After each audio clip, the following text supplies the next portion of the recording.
नमस्कार, मैं हूं नीलू। तो भारतीय शेयर बाजार आज खुलते ही धड़ाम हो गया। प्री ओपन ट्रेड में सेंसेक्स में भारी गिरावट देखने को मिला। सेंसेक्स और निफ्टी दोनों 5% से अधिक लुढ़का है। ये 4 जून 2024 के बाद सबसे बड़ी गिरावट मानी जा रही है।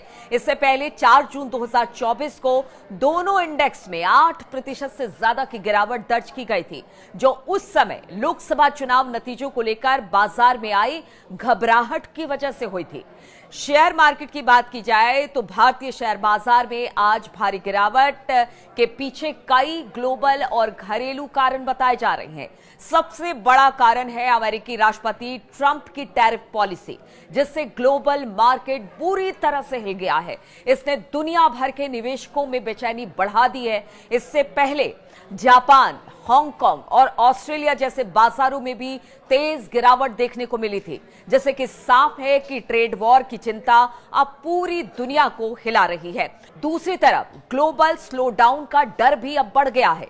जेपी मॉर्गन ने अमेरिका और दुनिया में मंदी की संभावना को 60% तक बताया है। इसके अलावा आरबीआई की मौद्रिक नीति समिति यानी कि एमपीसी की आज से शुरू हो रही बैठक पर भी निवेशकों की नजर है, जिससे बाजार में और भी अनिश्चितता बनी हुई है। इन सभी फैक्टर्स ने मिलकर बाजार में भारी बिकवाली का माहौल बना दिया है। बहुत भारी गिरावट है और जो ट्रंप ने अनाउंस किया है बहुत सारे देशों के ऊपर जो टैरिफ लगा दिया है, रेसिप्रोकल टैरिफ लगाया है, और चाइना ने भी रिटेलिएट किया है। चाइना ने भी 34% जो टैरिफ है वो घोषित कर दिया है, जिससे कि एक बहुत बड़ी जो सेलिंग है वो सभी एशियन मार्केट्स में और पूरे विश्व में ही एक सेलिंग का माहौल बना हुआ है।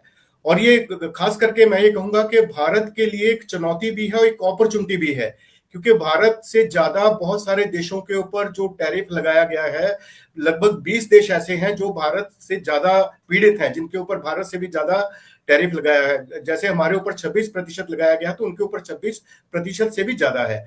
तो हमारे लिए एक अपॉर्चुनिटी भी बनती है, लेकिन एक पैनिक सेलिंग है। इस टाइम पे माहौल ऐसा है कि सब लोग देख रहे हैं कि काफी ज्यादा भारी इंपैक्ट होगा, एक्सपोर्ट्स के ऊपर इंपैक्ट होगा, एम्प्लॉयमेंट के ऊपर इंपैक्ट होगा, जीडीपी के ऊपर इंपैक्ट होगा। लेकिन मैं समझता हूं कि जो इंपैक्ट होगा वो शायद आधे प्रतिशत से भी कम होगा हमारे जीडीपी के ऊपर, और हम short to medium to long term में बहुत अच्छे से रिकवर कर पाएंगे।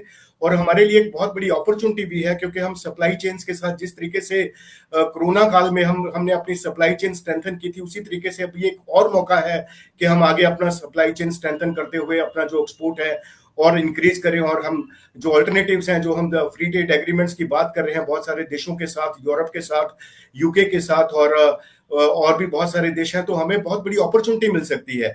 लेकिन इस समय पे जो पैनिक का माहौल है, उससे जबरदस्त सेलिंग जो है शेयर मार्केट्स में देखने को मिल रही है। इसमें रिटेल इन्वेस्टर को खास करके दूर रहना चाहिए, क्योंकि मार्केट्स आने वाले टाइम में बहुत ही वॉलेटाइल रह सकती है।